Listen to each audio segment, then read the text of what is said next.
Hey guys, tonight we ride across the vast, breathless plains of Central Asia, not as a warrior, not as a noble, but as something far more essential to the empire. You're a Mongol mailman. Yes, you heard that right.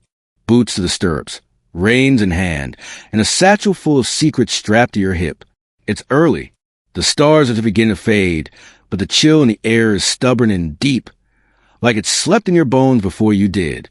Your yurt is still warm from last night's coals. You roll off your felt mat with the grace of a goat that's seen too many winters and grope around for your outer tunic. It smells faintly of horse smoke and fermented mare's milk, which is, all things considered, the Mongol version of freshly laundered. Outside, the world is an expanse of silver grass and silence. The steppe hums in that particular way it only does before dawn, when even the wind seems half asleep.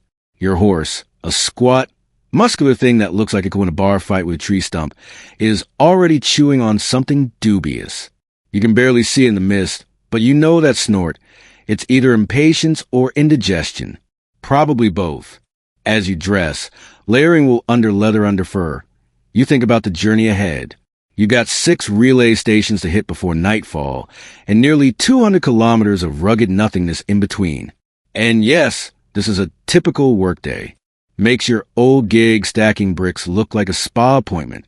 So, before you get comfortable, take a moment to like the video and subscribe, but only if you genuinely enjoy what I do here. Let me know where you're listening from and what time it is over there. I always love seeing how far this little history bedtime train travels. Now, dim the lights.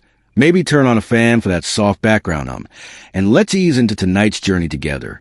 Your saddle is waiting. The yak hair rope creaks as you tighten around your bundle of provisions. Dried curds, some smoked lamb, and a water skin that smells like it used to be a goat. Because it did. Your satchel already contains your official pesa, the stamped metal tablet that says, "I ride for the Khan, so give me your best horse or else." It's your golden ticket, your get-out-of-jail-free card, and your only real protection once you ride beyond the camps. You sling it over your shoulder and step into the freezing dawn. Your boots crunch lightly on the frost, and your horse nickers as if to say, "We're really doing this again?" You pat its flank and mutter a sleepy reassurance. The two of you have seen more of the world than most nobles ever will, and all while smelling like damp leather and ambition. Historians still argue whether Genghis Khan invented the yam system, or if he simply perfected what earlier steppe peoples had begun. But what's clear is this. By the early 13th century, the Mongol courier network stretched from the edge of Korea to the borders of Hungary. And you're one of the lucky few chosen to ride it. As you mount up, the cold seeps through your coat and tickles your ribs like a ghost with cold hands.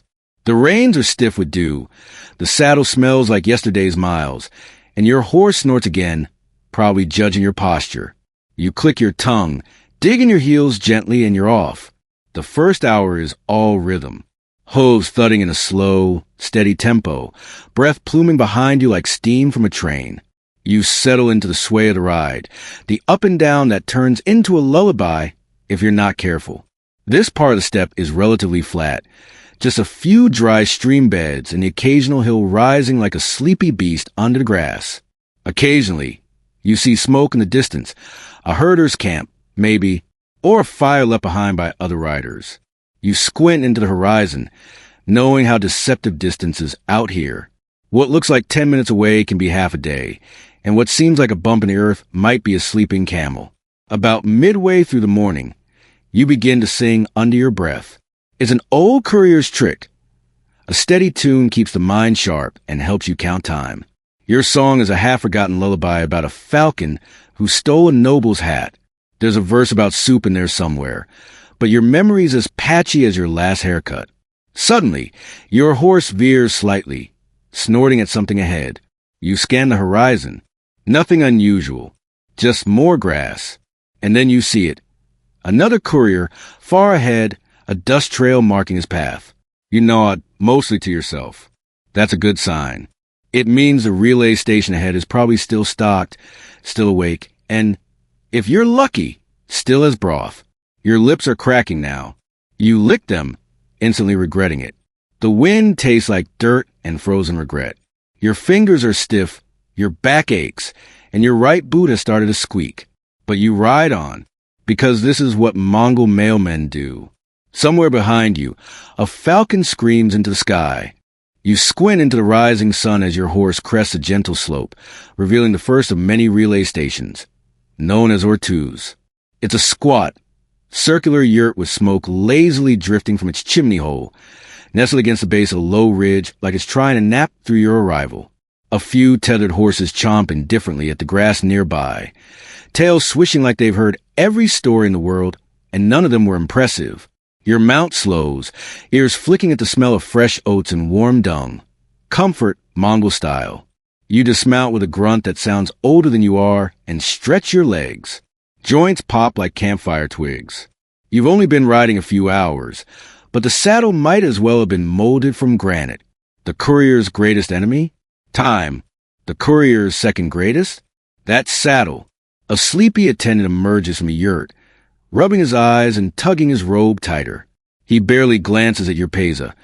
Your presence here is as routine as sunrise. Without a word, he brings you a fresh horse. It's compact, shaggy, and staring at you like it already hates your taste and directions. You swap saddles quickly, hands fumbling with buckles half frozen from morning frost. One strap sticks, and you curse softly, not enough to offend the sky spirits, but just enough to feel better. The attendant raises an eyebrow, then disappears back into the yurt, probably to dunk his face in fermented milk or something equally unhelpful. As you mount your new steed, you catch a whiff of something vaguely comforting. Roasted millet, maybe. You don't have time to sit, but the smell clings to your cloak as you ride away. Little comforts like that can ride with you for hours. You nudge the horse into a trot, then a gallop, letting it find its pace. This one's sprightly. Jumpy even, you grip tighter. The wind has picked up since dawn, dragging lines of cold across your cheeks and lips. You tuck your chin into your fur collar and press forward. The steppe offers no shelter, only motion, always forward. It's easy to forget how unforgiving the terrain can be until it reminds you. A sudden dip hides a patch of stubborn ice, and your horse skids slightly before regaining its footing. You mutter a quick prayer to the blue sky above, just in case. Some say the steppe has a will of its own. Others say that's nonsense, and they're the ones who usually get thrown. Historians still argue whether these horses relay posts were fully standardized across the empire or adapted by region, depending on geography, local clan politics, or the attitude of the horse herders. Either way, you know the rhythm. Ride, swap, ride again. A courier could expect to reach a post every 25 to 30 miles. And each one had to be manned, stocked, and awake, because your message didn't care if someone overslept or the goat wandered off with the firewood. Some days, you wonder how many imperial orders ended up delayed by something as dumb as a sheep in the pantry. As the sun climbs higher, the frost melts into dampness that seeps through your boots. The ground beneath your horse turns soft, spongy, and smells like thawing manure and damp moss. You pass the remains of an old campfire, ash scattered in the wind, a few charred bones peeking out like forgotten thoughts. And then the wind shifts. You pull your coat tighter as the temperature drops unnaturally fast. A thin veil of snow begins to drift sideways across the plains, even though the sky remains stubbornly blue. That's the thing about steppe weather. It doesn't bother with transitions. It just happens. One moment, you're blinking at the horizon. The next, you're eating snowflakes and wondering why your fingers stopped existing. You lean forward into the wind, squinting against the sting. Your horse, bless its surly little soul, trudges on without hesitation. It's done this before. So have you. You begin reciting your route under your breath. It helps keep your teeth from chattering. It also reminds you that you've only completed one of many stops. If the rest of the day keeps up this momentum, you'll be lucky to find shelter before nightfall.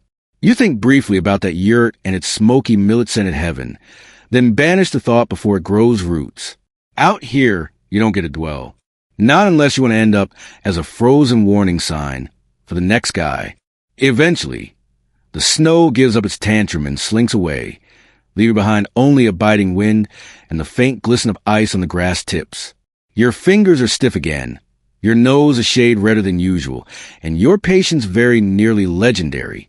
Still, you ride, because somewhere beyond the next ridge, someone's waiting for news. Because this satchel on your hip, it might hold the fate of a trade deal, a border negotiation, or maybe just a letter from a mother to a son who left for war.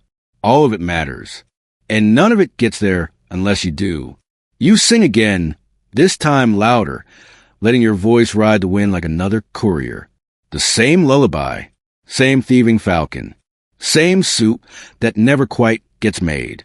There's comfort in repetition, even if it's all just a blur of hooves and hunger. The next stretch of your ride is long, almost hypnotic. The steppe blurs around you, an endless wash of golden grasses, tufts of low shrubs, and the occasional cluster of bones half buried in the soil. Time unspools. Minutes bleed into miles. Your thoughts wander, as they always do, between the rhythm of hoofbeats. And then, on the horizon, you spot it, the low silhouette of the next relay station. It's smaller than the last, tucked into a windbreak of larch trees that lean like they've grown tired of standing up straight. The yurt's flap is open, fluttering in the breeze like a lazy invitation. Smoke puffs out in irregular bursts from a roof hole. Some poor attendant probably fell asleep on fire watch again. You approach with caution, as is custom, not because you expect danger, but because you never quite don't. These outposts are part of the YAM network, yes, but they're also manned by real humans with all their usual flaws. Forgetfulness, bad tempers, and occasionally a little too much airag. Your current horse, having run its course, comes to a reluctant halt. Its flanks are damp with sweat despite the chill, and it gives you a look that says we had a good run, but I'm done pretending I like this job. You slide off with a grunt, legs wobbling slightly. A day in the saddle does terrible things to anatomy. You pat the horse's neck and whisper your thanks. Not out of sentiment, really, just tradition. You never know who's listening. Inside the yurt, the air is warm and vaguely spicy. A metal kettle rattles over a low dung fire, and a courier station attendant, a young woman with thick braids and the sleepy look of someone who hasn't blinked since Tuesday, glances up. She nods. You nod. That's enough socializing for the day. She motions the tethered horses outside, and you step back out to choose your next companion. You pick one that looks less grumpy than the others. Always a gamble, really. Mongol horses are tough, loyal, and terrifyingly intelligent, which means they're also stubborn, manipulative, and more than a little judgy. You swap saddles, your hands moving automatically. The motions are muscle memory now. Buckle, cinch, adjust. Every courier in the YAM knew how to saddle a horse in under 2 minutes, and you're no exception. Legend has it one man could do it blindfolded while reciting the Khan's lineage backward. But that may have been after some very strong fermented milk. Once mounted again, you sip the hot broth handed to you in a clay bowl. It's thin, but salty and warm. You drink it in 3 greedy gulps, burning your tongue slightly. Worth it. The satchel remains secure at your side. You haven't opened it, not because it's illegal, which it is, but because the content are always more exciting in theory. Most of the time, it's dispatches, troop movements, tribute records. But once, just once, you carried a silk-wrapped bundle that hummed with secrecy. You never knew what was in it, but the Khan's mark burned on the seal like it knew your name. This time, the satchel feels unusually bulky. Not heavy, exactly, but firm. You adjust it and wonder, what messages does the Empire send when no one's supposed to notice? Historians still debate just how secure Mongol communications really were. The YAM was fast, faster than anything else in the world at the time, but whether it was leak-proof, that's another matter. Some scholars claim messages were read, copied, even rewritten. Others insist the punishment for tampering was so severe no one dared try. You prefer not to find out firsthand. With one last glance at the yurt, you ride on. The new horse moves with eager energy. It's younger, maybe, or just more caffeinated. Either way, the transition is jarring. Your spine protests, but you settle quickly. The sky is cloudless now, and the wind cuts across your cheeks like gossip. You pull your scarf higher and lean forward, chasing the next ridge. The land here changes subtly. Hills roll more gently. The grass is shorter, and you pass the occasional burial mound, rounded earth, decorated with sticks and faded ribbons. You offer a quick bow in passing, not out of fear, just tradition. The dead don't like to be ignored. In the distance, a herd of wild horses moves like smoke across the steppe. Your own mount perks its ears but doesn't slow. Professional courtesy, you imagine. You ride for hours without seeing another soul. Not a single rider, not a single yurt, not even a goat. It's the kind of loneliness that settles into your collarbones and makes itself at home. But it's also peaceful. The wind, the hooves, the vast open space.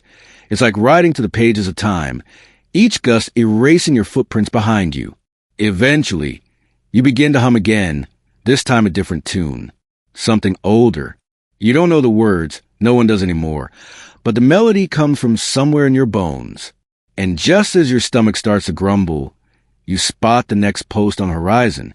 3 down, only 3 more to go. You don't notice the shift in weather at first. The sky remains that endless Mongol blue, so wide and clear it almost feels imaginary. But your skin knows.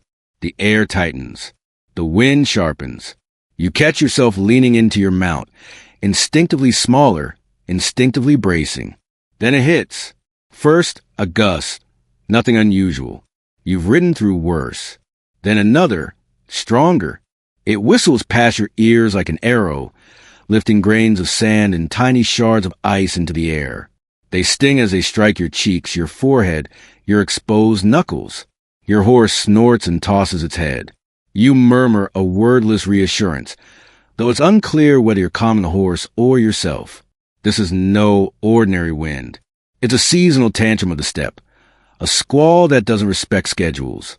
And now it's your travel companion. Within minutes, visibility drops. The world becomes 2 colors, tan earth and white sky, smeared together by a furious, invisible brush. There's no rain, no thunder, just noise, the roar of wind in your ears, like 100 old warriors whispering angry secrets. You tug your fur collar tighter. Your breath turns solid in the air. The horse, to its credit, doesn't panic. Mongol horses are nothing if not pragmatic. It lowers its head, braces its legs, and trudges forward like this is just another Tuesday. You pass a twisted shrub, half buried in wind-blown dirt, then a broken cart, wheels poking up like skeletal limbs. The road, if you can even call it that, disappears under a thin layer of snow and grit. You steer by instinct now, trusting the shape of the land, the memory of your route, and the vague sense that you're still moving east-ish. Historians still argue about how well-equipped Mongol couriers were for weather like this. Some records speak of layered felt and tightly woven wool, while others insist most riders travel light, their speed valued over comfort. You, personally, wish for 1 more layer, maybe 2, and dry socks. You give up a lifetime of saddle upgrades for dry socks. Your left foot is officially a frozen sponge. But there's no time to stop, not in this. You could dismount and seek shelter behind a boulder, but shelter's a relative term on the steppe. If you stop too long, the cold does what centuries of invaders fail to do. It wins. So you ride on, blinking against wind and grit. Eventually, the land dips. You didn't see it coming, but suddenly the ground drops gently beneath your horse's hooves.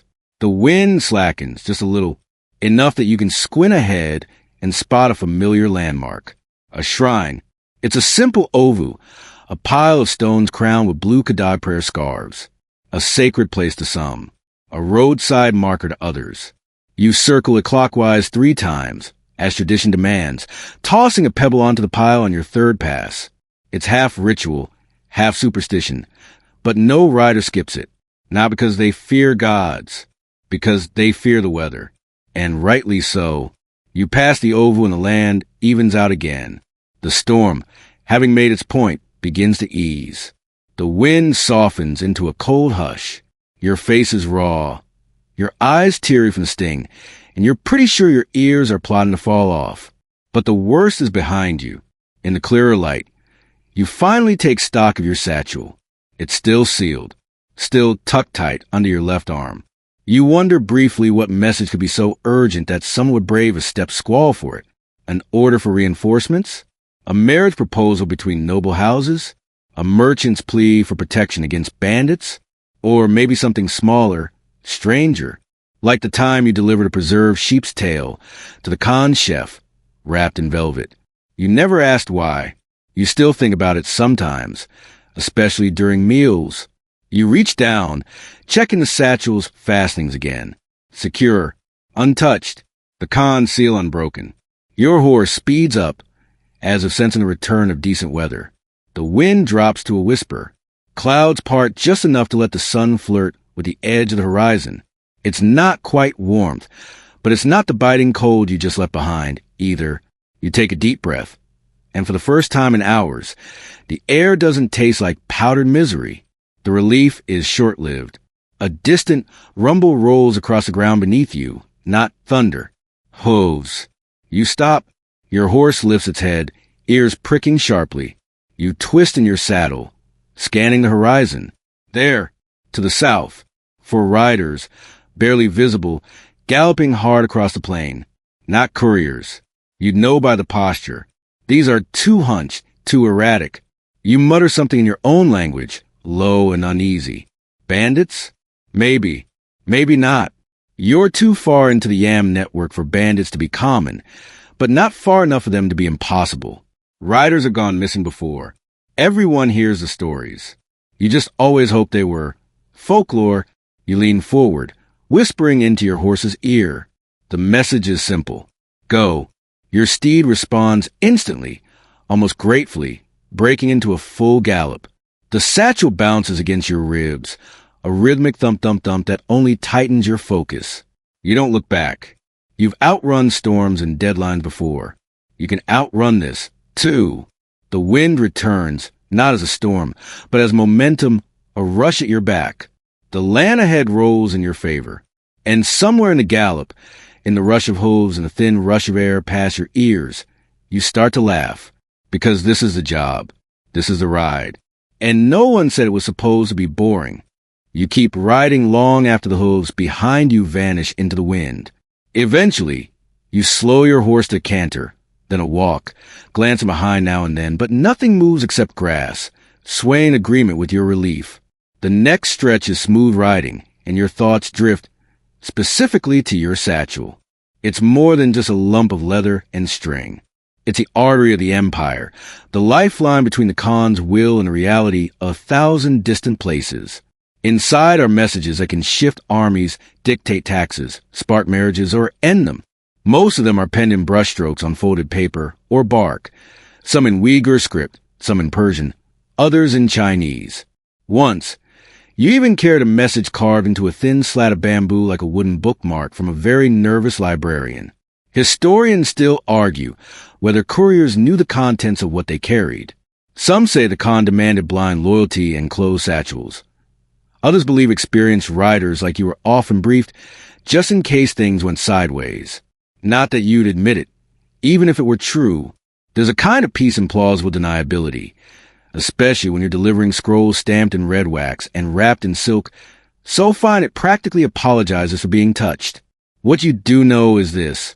There's a coded message among the bundles today. You don't need to open it to tell. It's thin, tucked inside layers of other scrolls, and sealed with two different marks.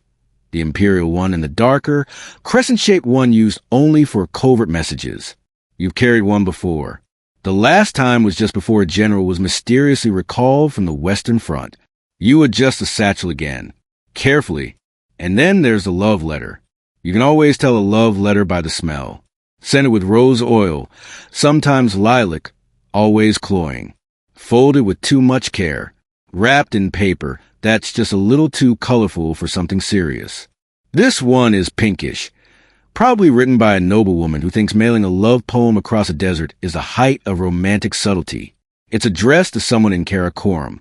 No name, just a symbol, a small inked hawk in flight. You smile, because of course it's a hawk. Every third man in Karakoram thinks he's the hawk of something. You don't judge. Everyone sends something through the yam. Love, lies, secrets, schedules. Once, you delivered a recipe written in poetry. Once, a ransom note that smelled suspiciously like grilled lamb. You've even carried tiny packages of dried fish eggs.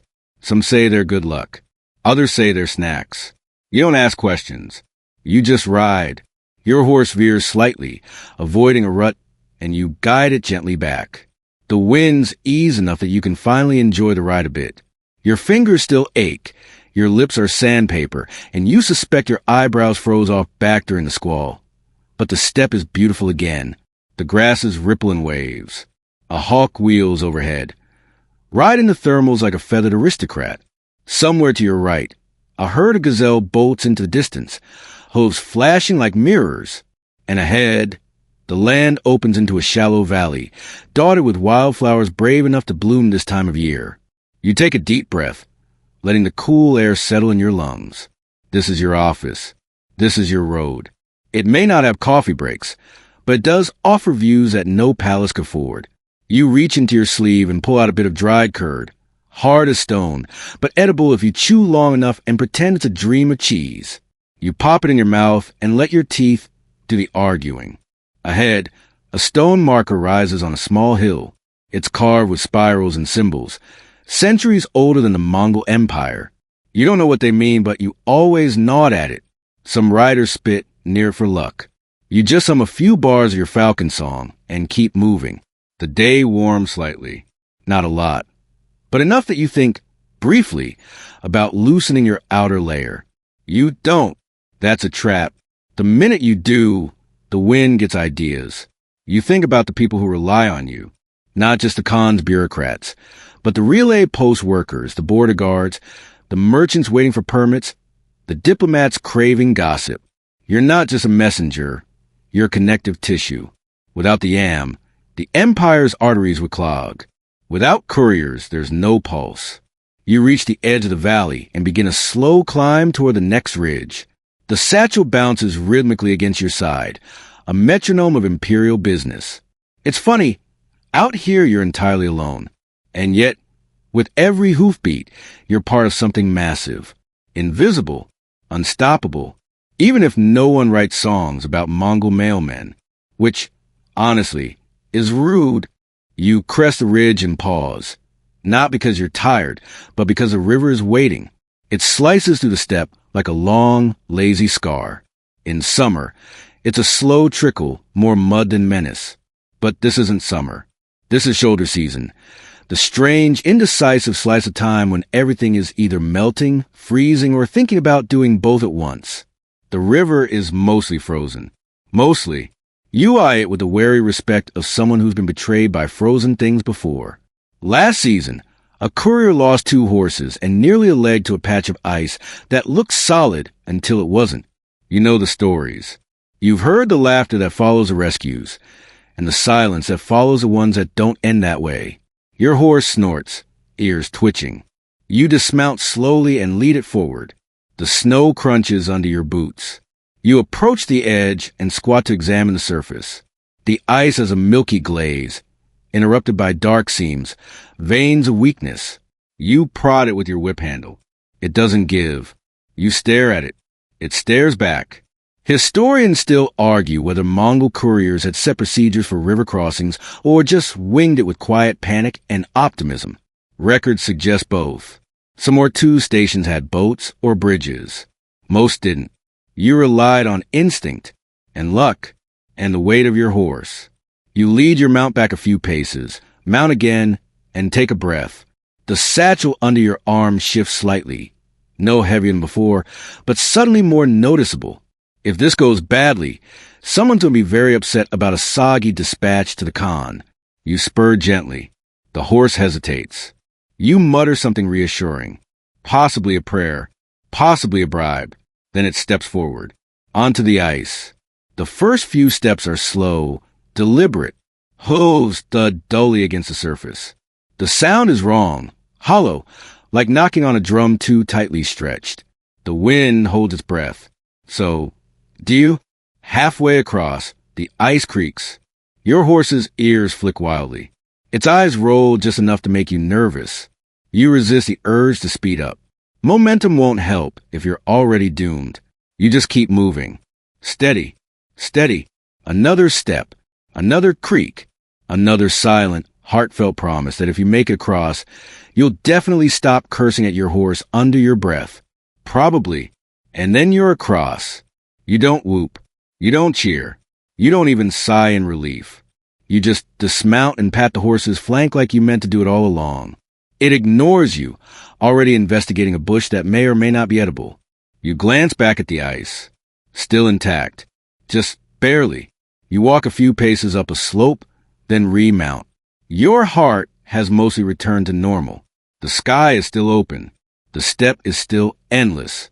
And you're still behind schedule, because rivers don't care about timetables. The next leg of the route takes you through uneven terrain. Shallow ravines stitched with wiry shrubs. Clusters of pine that look like a forgotten poem.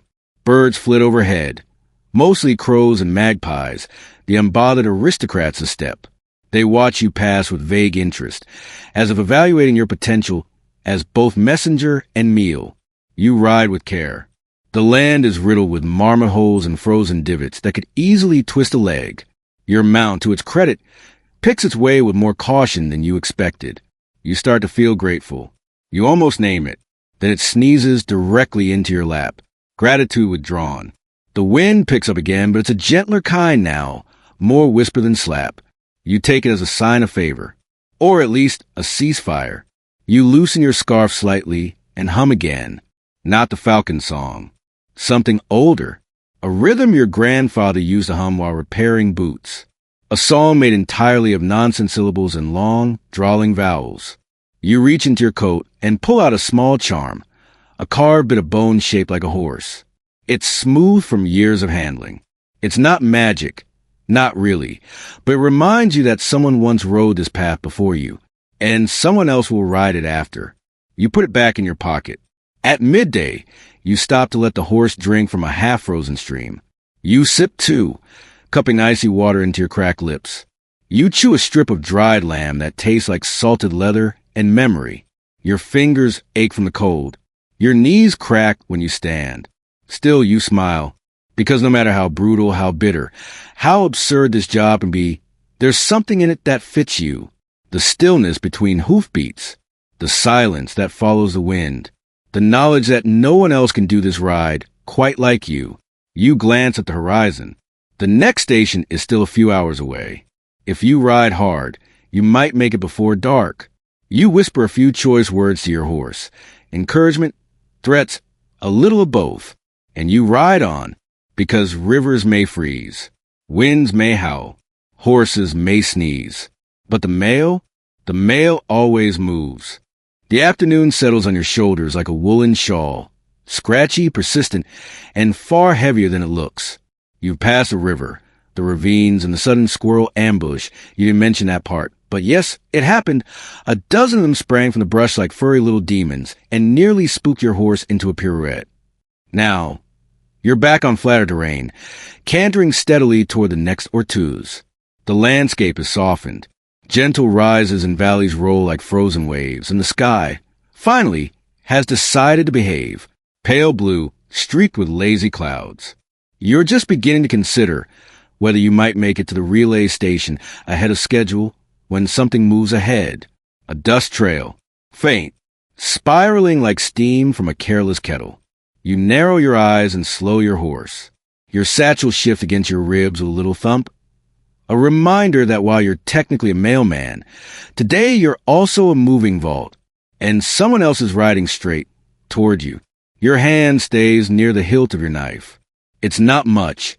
A short, curved blade with a handle worn smooth from years of nervous gripping, but it's sharp enough for a statement, if not a sword fight. The rider draws closer.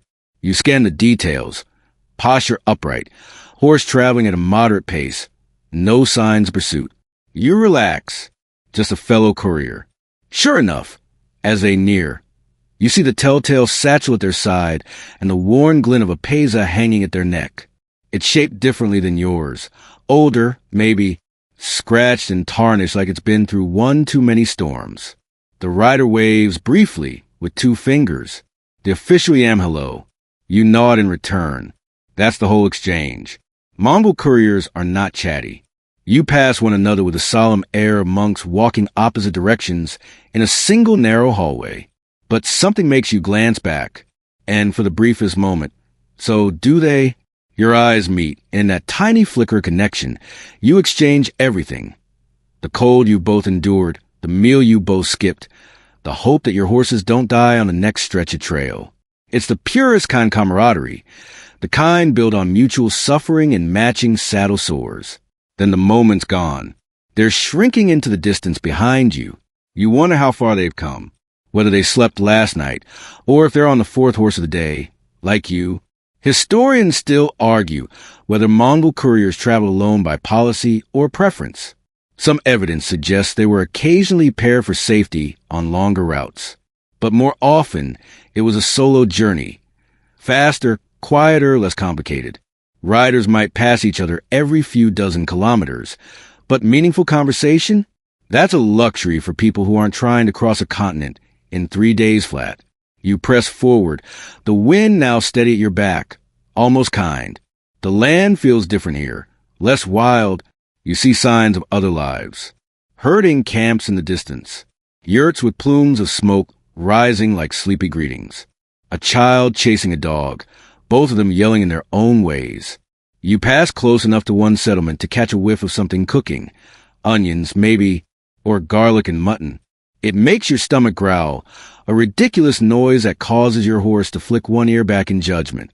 You offer a half apology, half laugh, and keep riding. Your next ortuz appears like a mirage, almost too perfect to be real. A pair of small yurts, one larger than the other, smoke curling upward in a cheerful ribbon. 2 horses tied near the entrance, and a figure tending a kettle. You arrive with a sigh, as if your bones made the decision before you did. The station keeper is older, gray-bearded, bow-legged, and wrapped in a robe that looks like it remembers better days. He waves you over with the easy indifference of a man who has seen 100 riders more tired than you. You dismount. He offers you a bowl, lukewarm broth, and 3 meat dumplings that might be camel, might be sheep, might be both. You don't ask. You just eat. Quiet trail? He grunts between sips of tea. You nod. Then, after a moment, 1 rider westbound. He grunts again, which could mean anything from I expected that to my socks are still wet. You swap out your horse for a new one, taller, leaner, and looking at you like it plans to file a formal complaint. You tighten the straps, adjust your saddle, and pat it once, preemptively. It sighs. Same energy, different hooves. Before you leave, the station keeper points to your satchel and raises one eyebrow. Important? He asks. You shrug. Sealed. He chuckles. Aren't they all? You nod your farewell, mount up, and ride on. The new horse has a strange gait, a little bouncier than expected. You adjust in the saddle, trying to find a rhythm that doesn't feel like someone is gently smacking your kidneys with a ladle. Still, the scenery helps. The steppe is golden again, the grass lit by the angle of the afternoon sun. Shadows stretch long and lazy. The wind quiets, as if finally conceding that you're going to win this round. You hum as you ride, not a song, exactly, just a thread of melody, carried forward on hoof beats and breath. And somewhere behind you, on a road you've already crossed, another courier rides with their own satchel full of secrets. The horse is feisty. You've only been riding it for 20 minutes, and already you're considering calling the previous one to apologize. This new mount has opinions about your pace, your posture, your humming, and it expresses them all via dramatic tail flicks, exaggerated head tosses, and the occasional side eye. Still, it's fast, relentlessly so. And on this kind of ride, speed is everything. You lean into the gallop, adjusting to the bounce in its step. The satchel slaps rhythmically against your ribs again, a familiar drumbeat of imperial urgency. You're moving east now, toward the edge of the next province, where the terrain grows flatter, wider, and a little more civilized. Well, civilized by Mongol standards, which means fewer wolf sightings, more fences. This is a part of the trail, where the perks of your job become a little more obvious. A lot of people think riding for the yam is pure suffering. Blizzards, bandits, bony horses, fermented milk for breakfast. And fair. All true. But It's also kind of amazing. You, for example, eat for free at every ortuz. You don't pay for horses' tack, shoes, or shelter. If you flash your pesa in any village, someone will feed you and point you to the nearest post. And best of all, you're mostly above the law. Well, mostly. Your pesa gives you diplomatic immunity in most situations. If a border guard stops you, you wave your badge. If a noble tries to tax you, you wave your badge. If a herder's goat eats your map, you complain, then wave your badge. The point is, as long as you carry the Khan seal, you are the Khan's voice. And nobody yells at the voice. Historians note that the pesa system was one of Genghis Khan's most efficient innovations, a simple metal plate, inscribed with authority, backed by terrifying consequences. You've heard rumors of one courier who abused the power, demanding food and drink from every village along his route. When the Khan found out, they say he revoked the man's tongue. You don't know if that's true. You do know you always say, please. There are other perks too, smaller ones, like knowing the land better than anyone else. You've seen mountains that scrape the sky and deserts that sing when the wind's right. You've eaten bread baked on rocks, watched lightning strike the same tree twice in the same storm, and found wolf pups nestled in an abandoned tent. You've delivered marriage proposals, death notices, declarations of war, and once, a birthday poem written entirely in goat metaphors. You're part of a living artery that spans from the Caspian Sea to the coast of China. A human relay of news, secrets, plans, and dreams. And no one knows your name. Not really. You pass through towns like a shadow. You speak just enough of 5 languages to ask for food, water, and directions. You know which temples offer hot tea, and which ortuz keep extra socks. You've seen noble weddings and peasant funerals, and never stayed long enough to attend either. Your life is a blur of hoofbeats and dusk, and most days that suits you just fine, except when your horse decides it's had enough. This one skids to a sudden stop, no warning. You jolt forward in the saddle, grabbing the reins and shouting a word your mother told you never to use in public. The horse snorts, then lowers its head to nibble on a patch of grass it apparently deemed critical to national security. You sigh, loudly, then you dismount, walk a few paces, and pretend not to notice the smug satisfaction in its eyes. Your boots crunch on gravel now. The soil is different here, less grass, more packed dirt and stones. You're nearing a trade route, one of the minor arms of the Silk Roads. Caravans pass through here, and with them, all sorts of interesting characters. You remember one merchant in particular, Persian, missing 3 fingers, wore enough silver to reflect the moon. He tried to bribe you once to peek inside your satchel. You didn't even answer, just pointed to Khan's seal and raised one eyebrow. He got the message. That was the thing. The further east or west you rode, the stranger the offers became. A courtesan once flirted with you to delay your delivery. A monk tried to swap your satchel for a fake filled with sand and scrolls about celestial goat migration. And in one memorable instance, a band of would-be thieves ambushed you with the phrase, "Give us the bag and we won't take your ears." You gave them a lecture on geopolitics and spurred your horse until they gave up. You don't have time to die, not with 3 more stations ahead. That's the final perk of the job. You always have an excuse to leave. No long goodbyes. No complicated friendships. Just a mission, a route, a message to deliver. It's a lonely kind of freedom, but a clean one. You climb back into the saddle, your disgruntled horse still chewing. You cluck your tongue and nudge it forward. The terrain begins to level out again, and far ahead, a line of trees marks the river you'll cross tomorrow. But for now, the sun's behind you, your satchel is secure, and the wind, for once, is on your side. The sun has begun its slow, amber descent behind you, casting your long, loping shadow out in front, like it's scouting the road ahead. You're still riding steadily, but your eyes are doing what tired eyes do. They drift, scan, wander, then freeze. Smoke, thin, pale, rising in the distance from a clump of low hills that shouldn't have smoke. Not a camp, not a relay station. No village this far out. Just emptiness and trouble. You tug your reins and slow your horse to a cautious trot. The smoke slithers upward lazily, indifferent to your concern. You chew your lower lip. Options flutter through your mind. Turn around? Too suspicious. Ride straight toward it? Too bold. Circle wide? Too slow. Your satchel presses against your ribs like it suddenly remembered how important it is. You steer slightly northeast, a careful arc that lets you get a better view without getting too close. As you crest a low ridge, you duck your head instinctively and peer through the wind-blown grass. 3 figures. 2 horses. A small fire. They don't look like herders. 2 still. One is sharpening something. Another is picking teeth with a dagger. The third? Just staring at the horizon, like it's telling secrets. They don't look like they're waiting for a courier. Historians still argue how frequently Mongol mailmen ran into danger from thieves or enemy scouts. The Yam network was well protected, on paper. But the steppe is vast, and not every part of it listens to the Khan, especially the in-between parts. The cracks, the forgotten stretches. You shift in your saddle and back away from the ridge. There's a protocol for this. If you see smoke where it shouldn't be, if you spot men who aren't supposed to be there, you don't engage. You don't investigate. You reroute.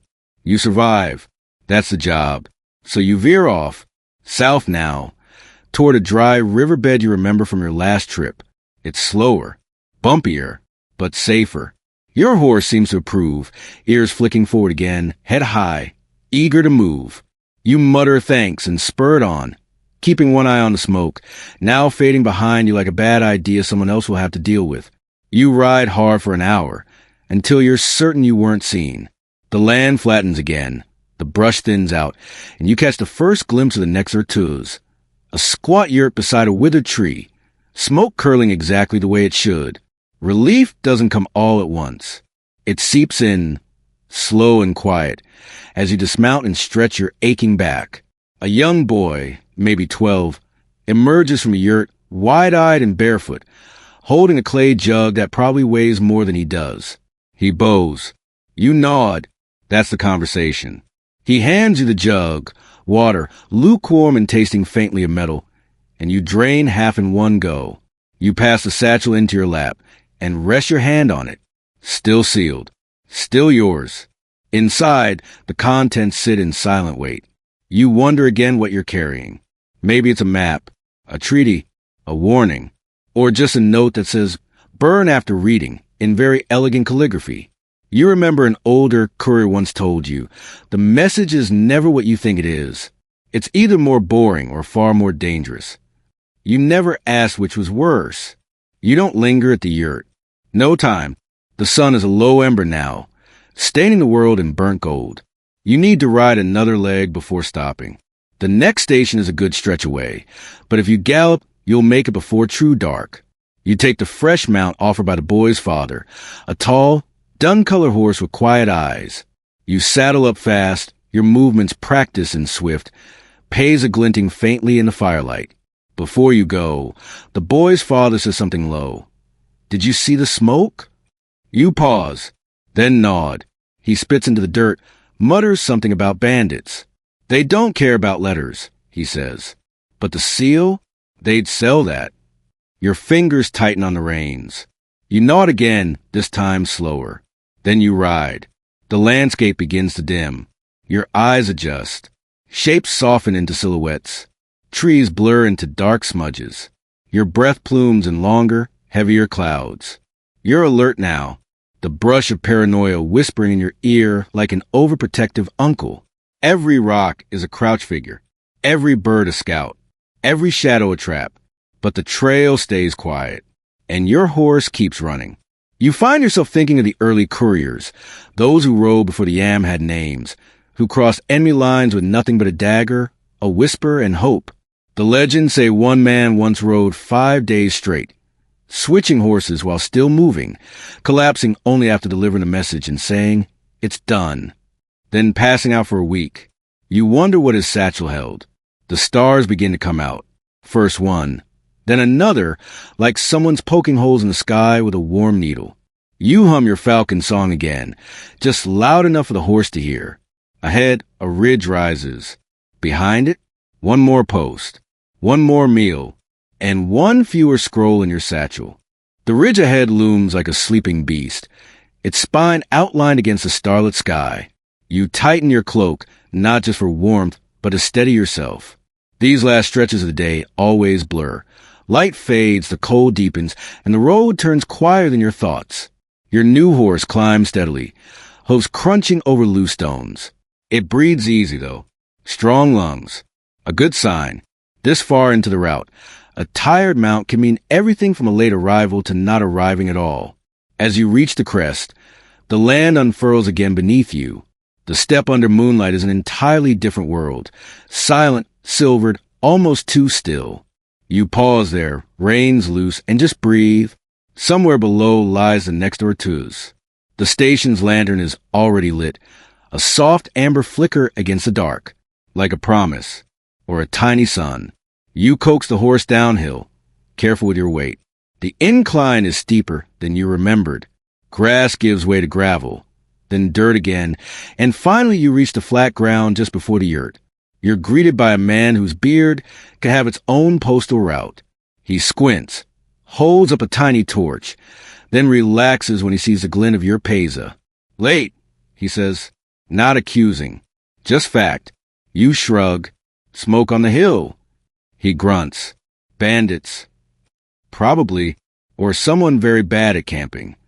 He chuckles and gestures you inside. You tie off your horse and follow him into the yurt.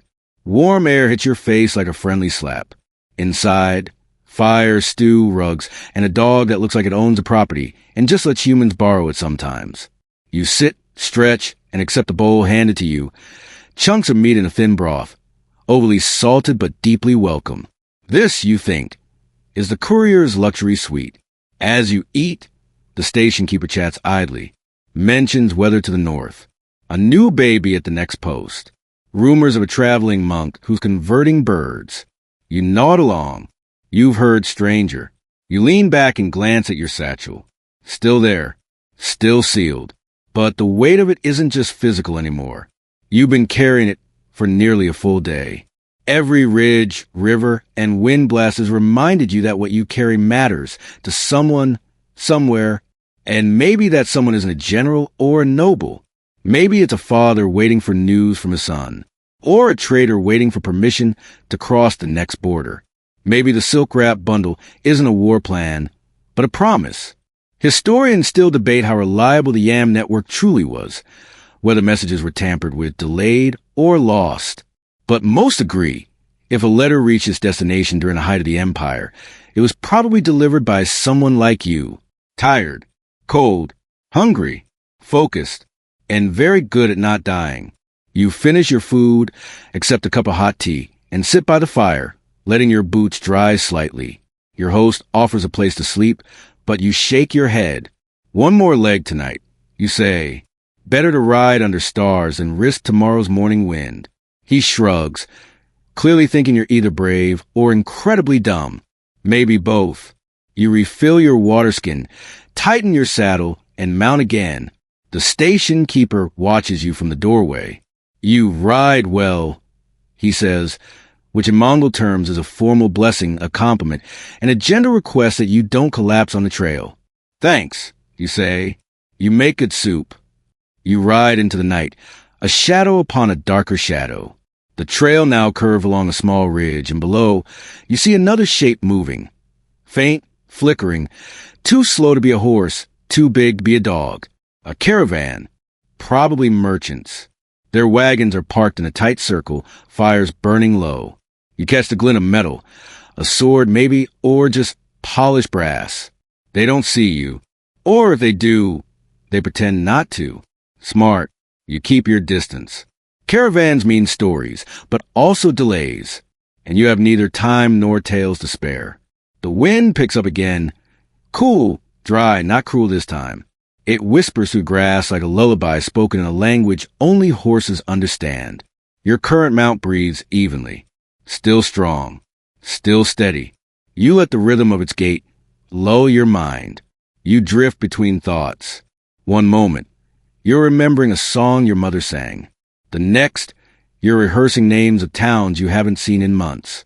And then, suddenly you're back, fully awake, because you've arrived. A small shelter, not a full station, just a way marker, but that's all you need. You dismount, tether your horse loosely, and stretch under the stars. They look impossibly close tonight, like someone scattered a bag of pearls across black silk. The moon is rising, fat and gold, and your breath comes out in slow, steaming clouds. You lay your cloak on the ground. Not quite a bed. Not quite uncomfortable. Your satchel rests beside you, silent as always.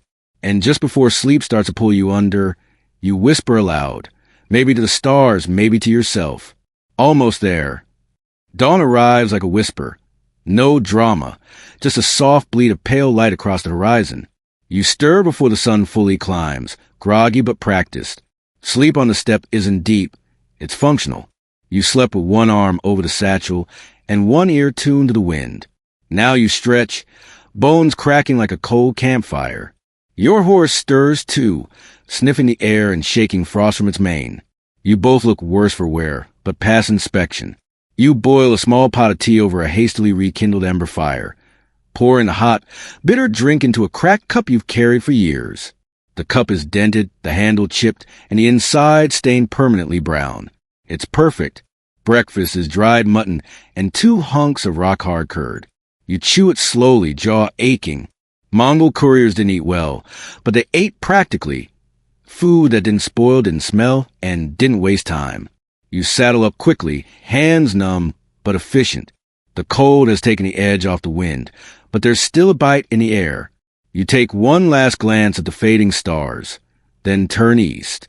Today's journey cuts through an area few enjoy riding. It's not cursed. It's just quiet, unnervingly so. No birds, no wind, no herders, no signs of life for leagues in either direction. It's the kind of quiet that makes your heartbeat feel intrusive. The steppe here is flat and wide, a cracked skin of frostbitten soil, broken only by jagged stones and the occasional lonely shrub. Historians still argue whether this region was used for punishment or simply avoided out of superstition. Some say a battle once took place here. Small, brutal, quickly forgotten. Others claim spirits roamed the plain, whispering false directions to the lost. You're not superstitious, but you also don't whistle. You let the silence sit. The horse seems unnerved, its ears flicking constantly. You speak to it, soft, nonsense words, half lullaby, half reassurance. Just enough to remind the both of you that there's a human brain in this equation somewhere. You ride slower than usual. The trail here is faint, nearly invisible, and the landmarks shift depending on the season. But you remember the flat-topped rock, the cluster of birdless trees, the slope shaped like a sleeping ox. Your mind drifts, not to home. You don't really have one, not in the normal sense. Your home is the route, the rhythm, the knowledge that your path is never fixed. You belong to the road, and the road belongs to no one. You think instead about the letter, the one tucked into the corner of your satchel. Not the silk-wrap one, not the love note. The other one. It's short, just a few lines. You haven't read it. You'd never dare, but the seal is plain. It belongs to a village chieftain, barely important. But something about it feels different. The way it was folded. The urgency in the writer who handed it to you. He was shaking. You remember that. Not cold, just shaking. You tighten your grip on the reins. The next or two should appear any time now. A small outpost tucked beside a dry lake bed. You crest a hill and nothing. The yurt is gone. You stop cold. Scan the landscape. No smoke. No horses. No tether poles. Just an empty patch of dirt. A few scattered stones and a silence so thick it feels deliberate. Your horse snorts uneasily. You dismount and walk the perimeter. There was a post here. You find the outline of a fire ring. A broken cup half buried in frost. A few hoof prints, already fading. Something happened. You don't know what, but you don't linger. You remount and push on. You'll skip the station. Ride to the next. It's risky, but you've done worse. The wind begins to pick up again, but it's not biting. It's warm. Unusual for this time of year. And it carries with a smell. Not of smoke. Not of dung fires or cooking stew. Ash! You don't ask questions. You ride harder. By midday, the terrain shifts again.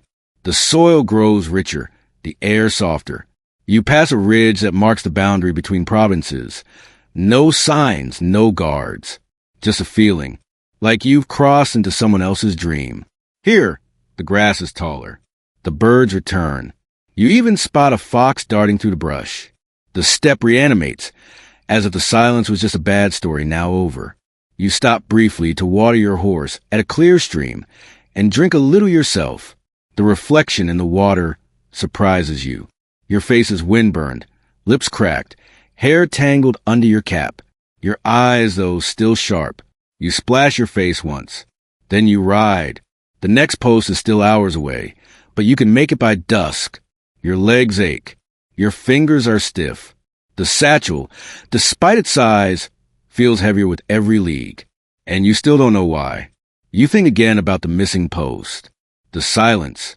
The smoke that never was. Then you hum, louder now, just to remind yourself the air is yours again. You sing about the falcon, about the soup, about the noble whose hat went missing. Because on the steppe, when you don't know what's waiting ahead, sometimes all you can do is ride and sing. The sun sinks low behind you now, casting everything in long shadows and a honey glow that almost makes you forget how cold your toes are.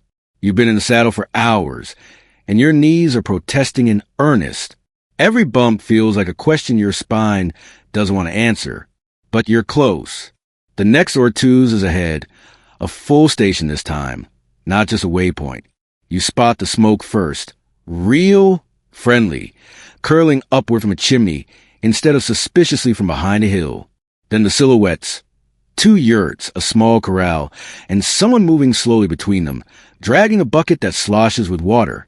Relief is a strange thing when you're a courier. It's never a full exhale, just a smaller clench in the chest, a brief loosening of the teeth, the knowledge that, at least the next hour, you won't be asked to survive. You dismount and lead your horse toward the yurt. A middle-aged woman emerges, wiping her hands on her robe. She nods, sees your peza, and gestures toward the fire inside. No words, just efficiency. You hand off the reins to a gangly teen who looks like he once lost a fight with a goat and has never quite recovered. He glares at your horse. Your horse glares back. A relationship is born. Inside the yurt is warm, thick air and the scent of boiled something. You drop to the ground with a groan that surprises even you. Your host pours you a bowl of tea, strong and slightly bitter, then drops a few dumplings into your hand. No questions. No small talk. Mongol hospitality is many things, but fussy is not one of them. As you eat, you finally take stock of your satchel. Not just its weight or shape, but its presence. It's been your shadow all day. Your obligation. Your burden. You run your fingers along the edge of the flap, stopping short of the seal. You think about everything you've carried over the years. Love letters. Execution orders. Treaties written in 3 languages. Apologies that arrived too late. Historians still puzzle over how much power Mongol couriers wielded. You weren't soldiers, not nobles, but you had the Khan's authority stitched into your coat. You could enter fortresses, cross borders, requisition anything short of someone's spouse. Some say the couriers were invisible kings of the steppe, ruling only for a day before galloping on. You've never felt like a king, but once, a chieftain bowed to you as you delivered a message. Not a deep bow, just a tilt of the head, but still, it stayed with you. You finish your dumplings, sip your tea, and ask for a fresh mount. The host nods. No surprise. She probably expected you to ride through the night. You step outside to find the world already softening into twilight. The corral gate creaks as the team returns with your new horse, a reddish-brown mare with scars on her flank and a chunk missing from one ear. You like her instantly. You saddle up, check the girth, and do the test bounce. Feels good. Sturdy. She flicks her ear when you hum, but doesn't flinch. The host steps out of the yurt with a bundle in hand, bread, dried meat, and a little flask of what smells suspiciously like fermented mare's milk. Good wind, she says. Warm fire to you. You reply, and then you ride again. The path ahead dips into a shallow valley, flanked by skeletal trees and tall grasses that rustle like whispered gossip. You keep your eyes open. Bandits usually don't strike this deep into the yam routes, but the word usually doesn't sleep easy in your chest. Half an hour in, the mare slows slightly. You whisper to her, but she keeps glancing left, ears tilted, breath a little louder. Then you hear it too, crackling. Not the wind, not a twig under hoof. Fire.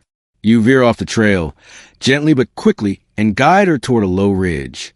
You dismount and belly crawl to the top like a very tired snake. Below, a wagon burnt out, still smoking. No corpses, no horses, just scorched earth, a few broken wheels, and some trampled grass. You stay low, scanning the shadows. No movement. Nothing to do here, but remember. You mount again, whispering thanks to the mare for her instinct. Then you ride faster, because this too is part of the job. You are not the messenger of peace. You are not the harbinger of war. You are the vessel, the in-between. You carry whatever the empire needs carried, whether it is joy, grief, or warning. The mare gallops now, finding rhythm quickly. Her hooves strike the earth like punctuation marks. And in the twilight, with your satchel tight at your side, you ride not for yourself, not even for Khan, but for the words waiting to be heard. The wind has teeth again. It nips at your cheeks and the edges of your scarf as you ride hard through the valley, leaving the burned-out wagon far behind. The mare doesn't slow. She seems to understand now that this isn't a casual gallop. This is urgency. This is a warning in motion. The moon has risen higher. It throws silver light over everything, turning rocks into ghosts and trees into ink-drawn silhouettes. You keep your hand near the reins, eyes on the horizon. Not that there's much to see, just more steppe, endless and undisturbed. But your mind won't quiet. You keep thinking about the sealed message, the strange fold, the trembling hand that passed it to you, the way the weight of it has changed, not physically, but in the air around it. There's something in there that hums like a distant drumbeat. It's not your business. Of course, nothing in the satchel ever is. And yet, here you are, wondering. The mare starts to slow as the terrain shifts. Hills again. Shallow ones, but enough to break the rhythm.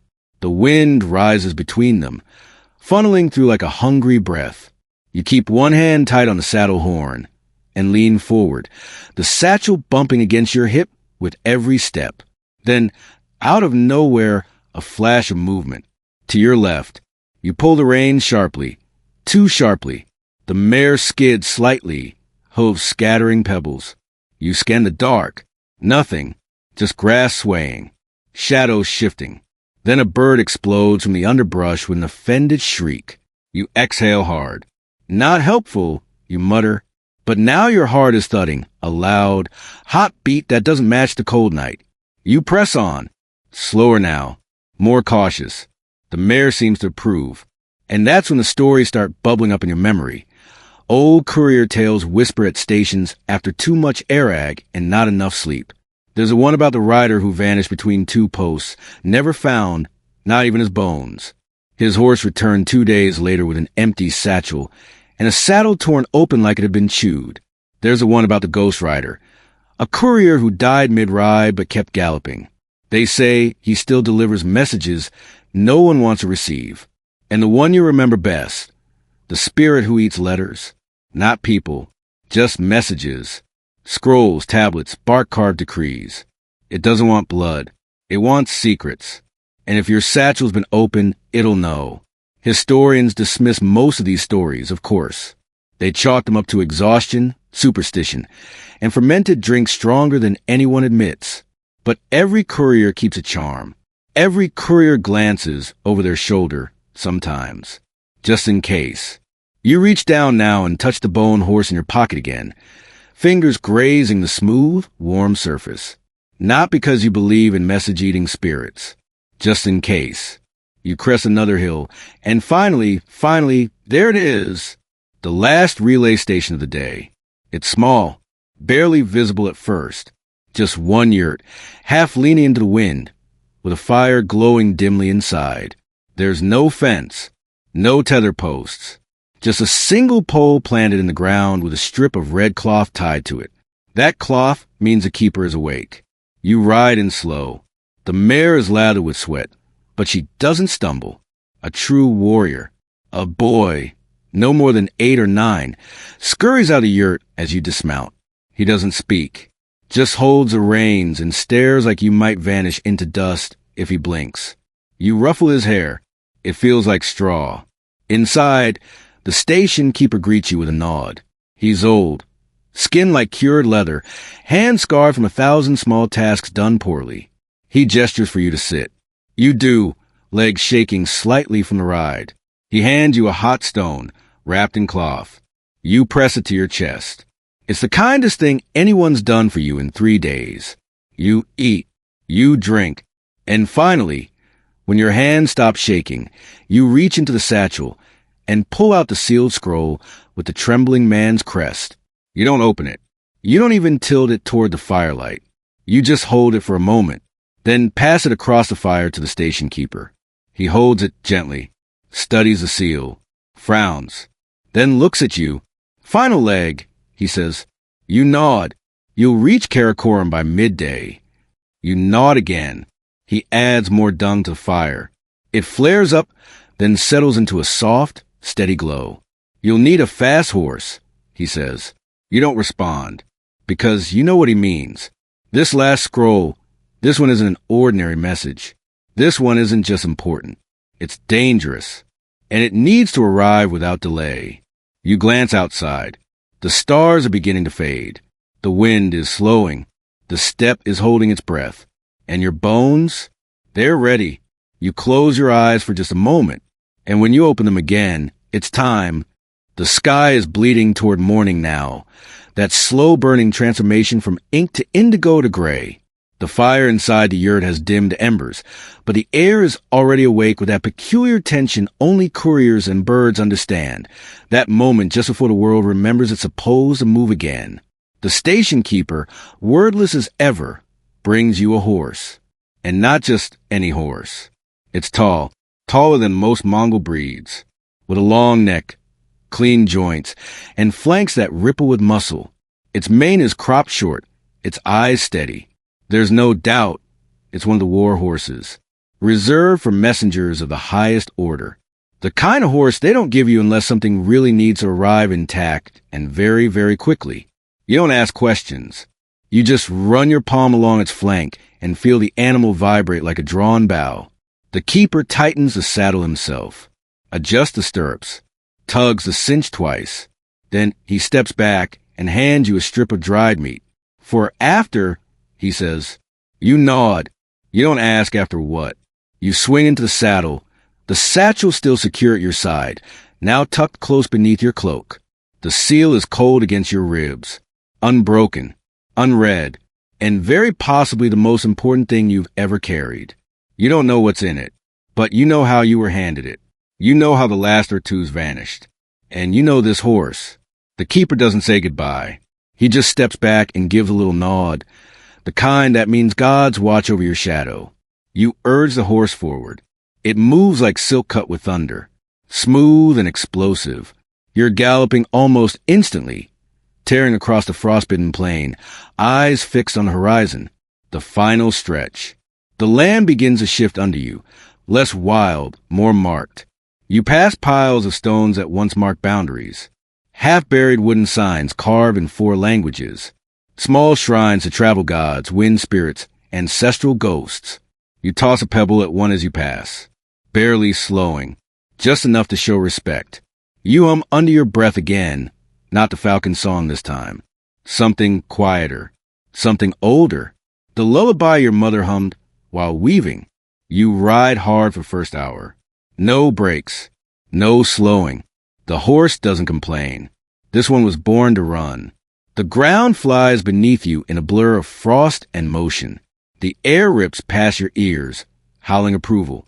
The satchel presses into your side, every jolt a reminder. You pass a merchant's camp just before dawn. A few wagons circle lazily, the guards half asleep, heads nodding near sputtering torches. They see you pass. your speed, your horse, your seal glint in the half-light. And they do not call out. Smart. You cross a small stone bridge before mid-morning, one of the few permanent structures on the route. Below it, a frozen stream rattles and hums, trying to thaw.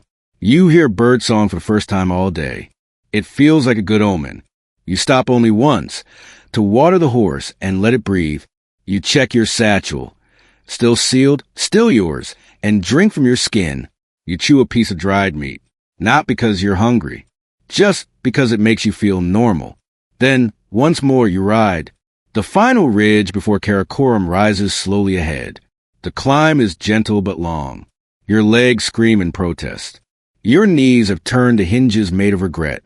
But the city waits. At the top, you stop, and there it is, Karakoram, the capital of the Mongol Empire. A scatter of rooftops in the valley below, flags fluttering, smoke rising from 100 cooking fires. The palace gleams faintly, even from this distance, like it knows you're coming. You don't get to enjoy the view. You ride, down the slope, across the packed dirt roads that begin to ripple with life, past traders setting up stalls, past children chasing one another with wooden sticks, past a monk spinning a prayer wheel while chewing something that looks suspiciously like pine bark.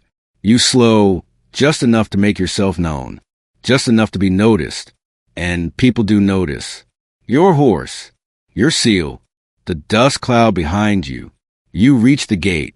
The guards move without a word. One sees your peza and points you through. You follow a narrow alley past a group of imperial scribes, their hands already stained with ink. You pass the market, just waking up, smells of bread and garlic and unfamiliar spices all twisting in the air. Then, finally, the small pavilion. Not the palace, not the main post. A smaller building, walled and guarded, with a blue banner over the door. This is where you deliver the most delicate things. You dismount slowly. Your knees buckle, just a little. You walk the last steps, the satchel cradled in both hands. A scribe meets you at the entrance. She is young, clean, serious. She sees the seal. Her eyes widen just slightly. She nods. You bow just slightly, and you pass her the scroll. She accepts it with both hands, steps back, disappears into the shadowed doorway. That's it. You stand there for a moment, not waiting, just breathing. It's done. The scroll has arrived. Whatever it carried, peace, threat, treaty, warning, it's no longer yours. You're just a rider again. You turn back toward your horse. Your legs shake. Your eyes sting. But your satchel is light, and the city is warm. You walk your horse aside of the road, tie it to a post, and finally, sit. The bench is rough-hewn, its surface worn smooth by years of other tired riders. You lean back against the wall of the post house and let the sun wash over your face. It's weak, filtered through late morning haze, but it's enough to quiet the ache in your shoulders, enough to soften the ringing in your ears from the wind's endless whisper. You don't speak. There's nothing to say. The scroll is gone. Your job is done. But something in your chest doesn't settle. Not yet. Not until you see the scribe again. She returns a few minutes later, her pace deliberate, her robe now marked with fresh ink along the sleeves. She doesn't say what the scroll contained. She doesn't have to. She hands you a simple token, a small wooden disc, stamped with the Khan's crest on one side and a pattern of intersecting lines on the other. A sign of completion. A silent "we received it." You nod, slip it into your pouch. The weight is symbolic, but it feels heavier than the scroll itself. The mare is still standing where you left her, tail flicking lazily. You walk to her and press your forehead gently to hers. She doesn't pull away. Maybe she knows what she carried. Maybe she's just too tired to care. You untie her and lead her to the small stable behind the post house. An attendant takes the reins, offers you another horse if you need to ride out again. You decline. Not today. Instead, you accept a basin of water and a cloth. You wash your face slowly, letting the cold rinse away the road. You run your fingers through your hair, then wrap it back under your cap. You remove your cloak, shake out the dust, fold it over your arm. You change your shirt, just this once, into a clean one you kept buried in your saddlebag for weeks. A clean shirt makes you feel human again. Briefly, you find a spot near the market, somewhere warm but quiet, and sit with a bowl of broth and a heel of bread.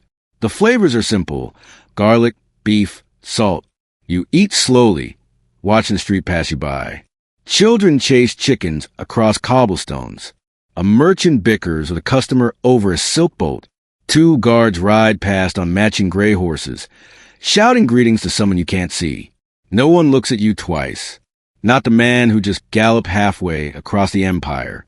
Not the one who delivered a message no one was supposed to know about. You're invisible again.